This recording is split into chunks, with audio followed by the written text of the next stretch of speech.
Quarantaine obligatoire, des hôtels tunisiens devenus centres surveillés pour les rapatriés. En Tunisie, la lutte contre le Covid-19 porte ses fruits. Au total, à peine plus d'1 millier de cas confirmés et 45 décès, grâce notamment à des mesures drastiques prises très vite par l'État. Parmi ces décisions figure la quarantaine obligatoire durant 2 semaines pour les milliers de Tunisiens qui sont rapatriés petit à petit du monde entier. Une quarantaine imposée non pas à domicile, mais dans des centres surveillés. En attendant de pouvoir retrouver les touristes, des hôteliers ont décidé d'accueillir gratuitement les confinés. Lorsque nous nous sommes rendus compte que l'État peinait à trouver des logements pour les confinés, nous avons mis notre hôtel à disposition gratuitement pour les héberger, explique le propriétaire du Corail Apart Hotel à Hammamet. Nabil Maghrebi, son directeur, a été convaincu de suite. Nous avons affaire à une pandémie qui peut toucher n'importe qui. La Tunisie a besoin de nous, c'est notre devoir. À lire aussi, Tunisie, sans aide de l'État, les migrants subsahariens en mode survie, mais lorsque Nabil Maghrebi a vu débarquer 99 Tunisiens rapatriés dans son hall d'hôtel, il a réalisé d'un coup l'ampleur de sa responsabilité. La peur était là, sincèrement. Le premier soir, avec toute l'équipe, nous avons pris plusieurs douches avec du gel hydroalcoolique.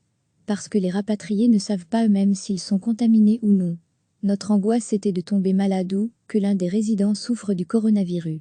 Les règles sont strictes. Seule une équipe mandatée par le ministère de la Santé a accès aux confinés. Les repas sont livrés dans les chambres par ses employés en combinaison blanche. Le deuxième jour, ils ont commencé à vouloir sortir, raconte Nabil Maghrebi. J'ai dû placer un agent de sécurité pour expliquer aux confinés qu'il était dans leur intérêt à eux aussi de rester dans leur chambre, malgré les difficultés.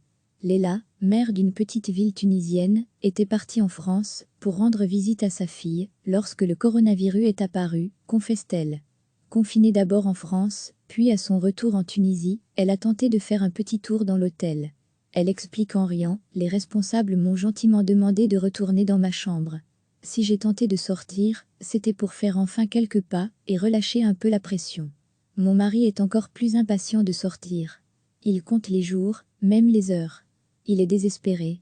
Quelques chambres plus loin, un couple, la soixantaine, redoutait de devoir rester ainsi confiné. Lorsque j'étais encore côté européen, je redoutais le pire. Être condamné à passer ainsi 2 semaines, dans une chambre d'hôtel m'angoissait. Et puis, comme pour tous les autres, finalement, le temps passe plus vite que prévu. Le personnel de l'hôtel fait tout pour notre confort, nous sommes choyés. Et puis, nous avons passé notre temps à lire. Mon mari a composé une chanson à la guitare pour remercier les responsables de l'hôtel, raconte la dame. Croyez-le ou non, mais j'avoue m'être habituée à ce confinement au point que je redoute un peu de devoir sortir et d'affronter l'extérieur. Nous nous sommes habitués à ce cocon. C'est étrange, confie-t-elle encore. Mouna Ben Alima, propriétaire de l'hôtel de luxe, la Badira à Hammamet, a aussi décidé d'héberger gratuitement des confinés. Après 14 jours, ils ont quitté son hôtel, tous en parfaite santé.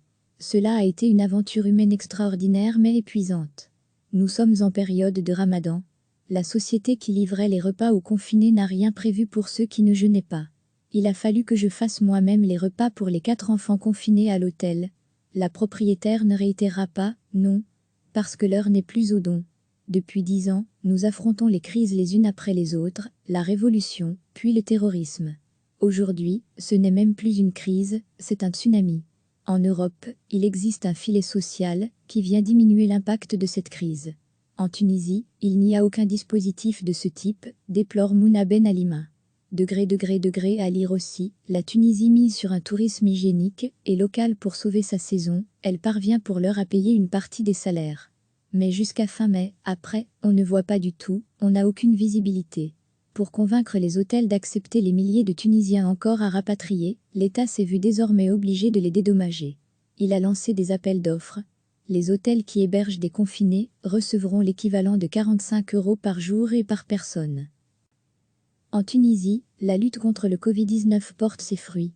Au total, à peine plus d'1 millier de cas confirmés et 45 décès, grâce notamment à des mesures drastiques prises très vite par l'État. Parmi ces décisions figure la quarantaine obligatoire durant 2 semaines pour les milliers de Tunisiens qui sont rapatriés petit à petit du monde entier. Une quarantaine imposée non pas à domicile, mais dans des centres surveillés. En attendant de pouvoir retrouver les touristes, des hôteliers ont décidé d'accueillir gratuitement les confinés. Lorsque nous nous sommes rendus compte que l'État peinait à trouver des logements pour les confinés, nous avons mis notre hôtel à disposition gratuitement pour les héberger, explique le propriétaire du Corail Apart Hotel à Hammamet. Nabil Maghrebi, son directeur, a été convaincu de suite. Nous avons affaire à une pandémie qui peut toucher n'importe qui.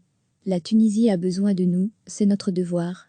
À lire aussi, Tunisie, sans aide de l'État, les migrants subsahariens en mode survie, mais lorsque Nabil Maghrebi a vu débarquer 99 Tunisiens rapatriés dans son hall d'hôtel, il a réalisé d'un coup l'ampleur de sa responsabilité. La peur était là, sincèrement. Le premier soir, avec toute l'équipe, nous avons pris plusieurs douches avec du gel hydroalcoolique. Parce que les rapatriés ne savent pas eux-mêmes s'ils sont contaminés ou non. Notre angoisse était de tomber malade ou que l'un des résidents souffre du coronavirus. Les règles sont strictes. Seule une équipe mandatée par le ministère de la Santé a accès aux confinés. Les repas sont livrés dans les chambres par ses employés en combinaison blanche. Le deuxième jour, ils ont commencé à vouloir sortir, raconte Nabil Maghrebi. J'ai dû placer un agent de sécurité pour expliquer aux confinés qu'il était dans leur intérêt à eux aussi de rester dans leur chambre, malgré les difficultés. Léla, mère d'une petite ville tunisienne, était partie en France pour rendre visite à sa fille lorsque le coronavirus est apparu, confesse-t-elle. Confinée d'abord en France, puis à son retour en Tunisie, elle a tenté de faire un petit tour dans l'hôtel. Elle explique en riant, les responsables m'ont gentiment demandé de retourner dans ma chambre. Si j'ai tenté de sortir, c'était pour faire enfin quelques pas et relâcher un peu la pression. Mon mari est encore plus impatient de sortir. Il compte les jours, même les heures. Il est désespéré. Quelques chambres plus loin, un couple, la soixantaine, redoutait de devoir rester ainsi confiné. Lorsque j'étais encore côté européen, je redoutais le pire. Être condamné à passer ainsi 2 semaines dans une chambre d'hôtel m'angoissait.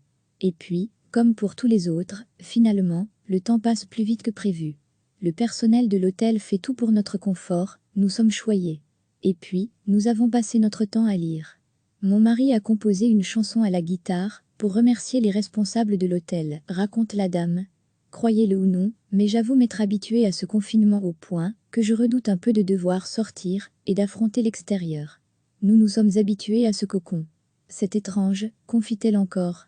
Mouna Ben Alima, propriétaire de l'hôtel de luxe, la Badira à Hammamet, a aussi décidé d'héberger gratuitement des confinés. Après 14 jours, ils ont quitté son hôtel, tous en parfaite santé. Cela a été une aventure humaine extraordinaire mais épuisante. Nous sommes en période de Ramadan. La société qui livrait les repas aux confinés n'a rien prévu pour ceux qui ne jeûnaient pas. Il a fallu que je fasse moi-même les repas pour les 4 enfants confinés à l'hôtel. La propriétaire ne réitéra pas, non. Parce que l'heure n'est plus au don. Depuis 10 ans, nous affrontons les crises les unes après les autres, la révolution, puis le terrorisme. Aujourd'hui, ce n'est même plus une crise, c'est un tsunami. En Europe, il existe un filet social qui vient diminuer l'impact de cette crise. En Tunisie, il n'y a aucun dispositif de ce type, déplore Mouna Ben Alima. À lire aussi, la Tunisie mise sur un tourisme hygiénique et local pour sauver sa saison, elle parvient pour l'heure à payer une partie des salaires. Mais jusqu'à fin mai, après, on ne voit pas du tout, on n'a aucune visibilité.